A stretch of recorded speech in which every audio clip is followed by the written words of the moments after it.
एक गांव में रंगम्मा नाम की एक सास रहती थी। रंगम्मा एक बहुत ही गरीब परिवार से थी। बड़ी मेहनत से उसने अपने बेटे को पढ़ा लिखा कर काबिल बनाया और सरोजा नाम की लड़की से शादी करवाती है। इस तरह इसकी जिंदगी चल रही थी कि एक दिन उसके बेटे की किस्मत चमक उठी।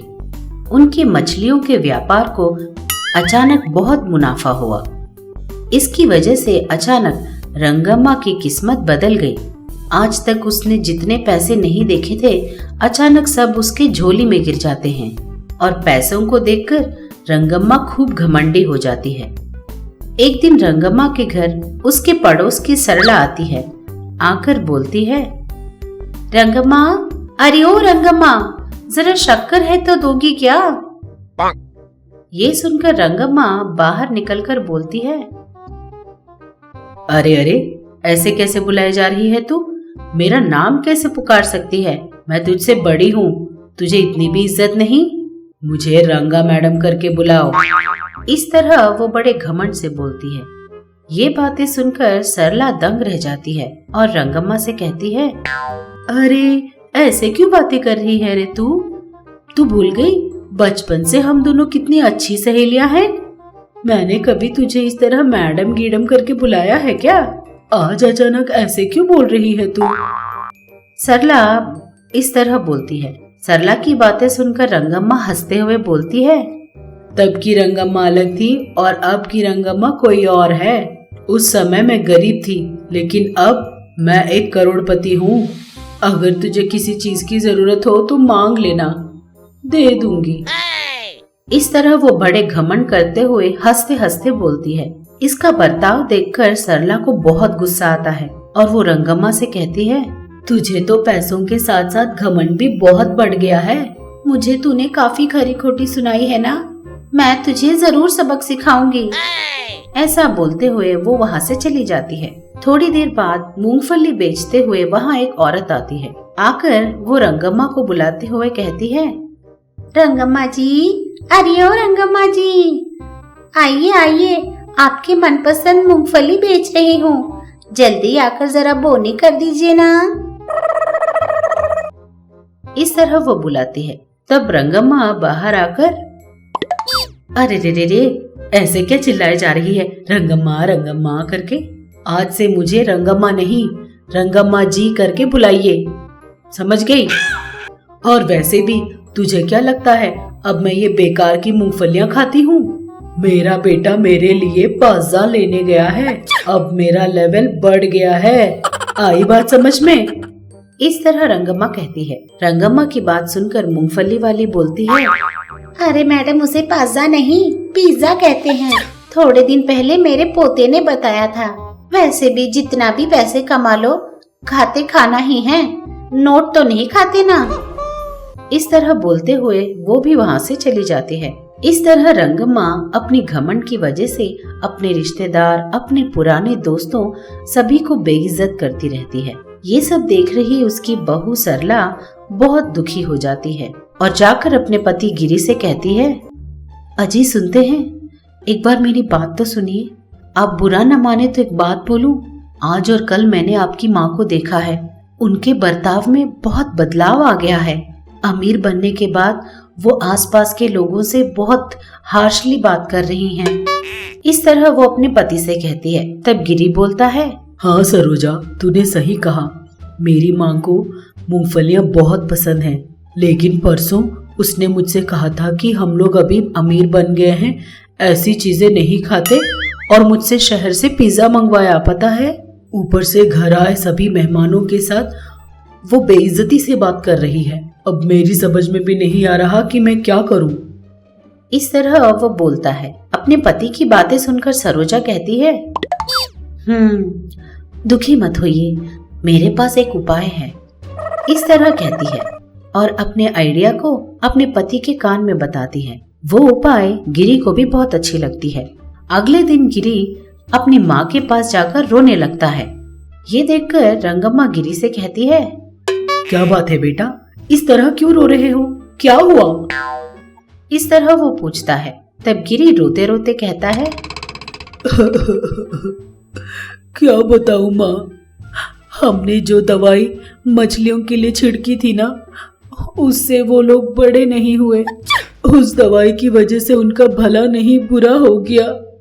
सारी मछलियां मर गई माँ। मैंने बाहर से उधार लेकर वो दवाई खरीद कर छिड़की थी। अब मेरी समझ में नहीं आ रहा कि मैं उधार कैसे चुकाऊं। अब मैं क्या करूं माँ, मेरी कुछ समझ में नहीं आ रहा। इस तरह वो रोते रोते अपनी माँ से सारी बात बताता है। ये बात सुनकर रंगम्मा दंग रह जाती है। तब सरोजा वहां पहुंचकर बोलती है, अरे रे, अब दुखी मत होइए। हम दोनों जाकर किसी न किसी के घर में नौकरियां कर लेंगे और आपका उधार चुका देंगे। अगर जरूरत पड़ी तो मैं और सासू माँ आसपास के घरों में साफ सफाई का काम भी करने को तैयार हैं। क्यों मैं ठीक कह रही हूँ ना सासू माँ? इस तरह वो बोलती है। ये बात सुनकर रंगम्मा हक्की बक्की रह जाती है और वो याद करती है कि पैसों के घमंड की वजह से उसने अपने आसपास के लोगों और दोस्तों का किस तरह अपमान किया था। अपना बर्ताव याद करके रंगम्मा रोते रोते अपने बहू बेटी से बोलती है, अरे अरे रे, ये मैंने क्या कर दिया। पैसों के घमंड में मैंने सबसे बड़े अवमानित तरीके से बात किया था। अब मैं उन लोगों से फिर से किस तरह पहले की जैसा बात करूं। अरे रे, मैंने अपनी बचपन की सहेली को भी बहुत अपमानित किया था ना। अब मैं उन लोगों के सामने किस मुंह से जाऊं बेटा।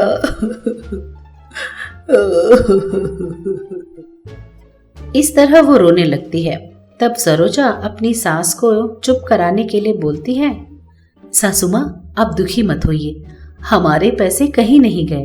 पैसे हमारे साथ हमेशा नहीं रह जाते, लेकिन हमारी अच्छाई हमारे साथ हमेशा रहती है। बस आपको यही याद दिलाने के लिए हमें ये नाटक करना पड़ा सासू माँ। सॉरी सासू माँ, बुरा मत मानिए। इस तरह सरोजा बोलती है। सरोजा की बातें सुनकर रंगम्मा को समझ में आता है कि उसने कितनी बड़ी गलती कर दी है। तब वो सरोजा से कहती है, तूने मेरी आंखें खोल दी बेटी। मुझे तेरा शुक्रिया अदा करना चाहिए। मैं आज ही जाकर, आज तक मैंने जितने लोगों को अपमानित किया है, उन सब के पास जाकर माफी मांगकर उन सबको अपने घर भोजन के लिए आमंत्रित करूंगी बेटी। रंगम्मा कहती है।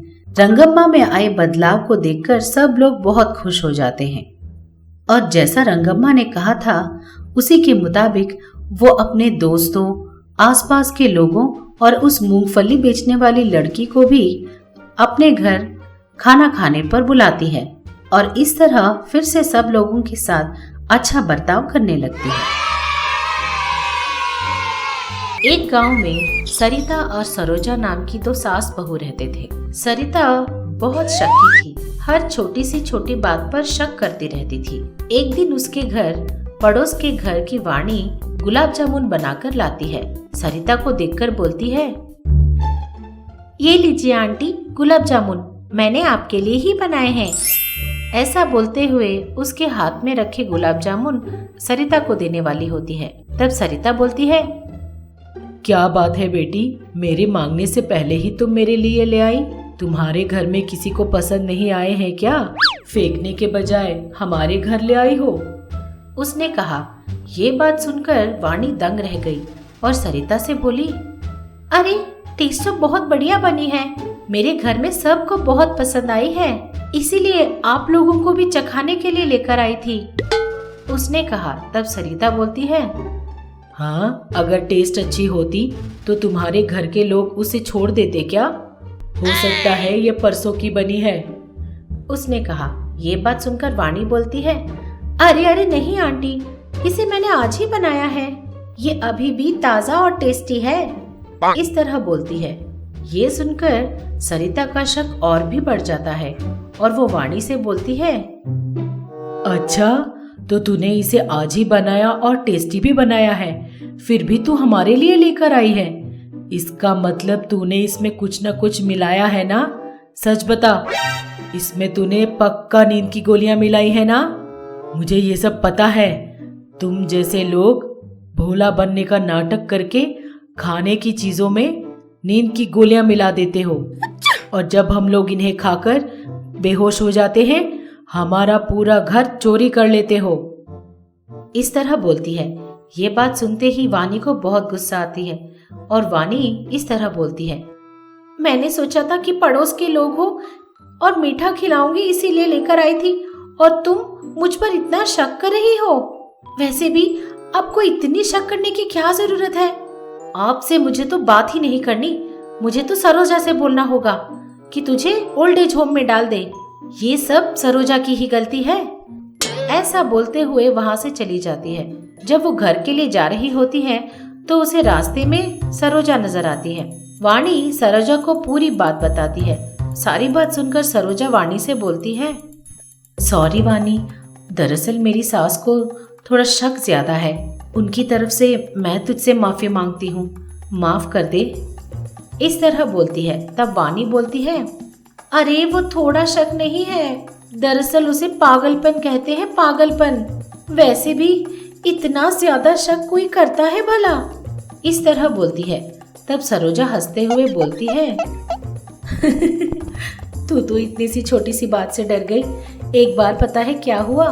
एक बार मेरी सासू माँ अपने ही माँ से लड़ बैठी और उनसे प्रूफ मांगने लगी कि वो उन्हीं की बेटी है, और उसने ये भी पूछ लिया कि गलती से उन्होंने हॉस्पिटल से दूसरी बेटी को तो घर नहीं ले आए।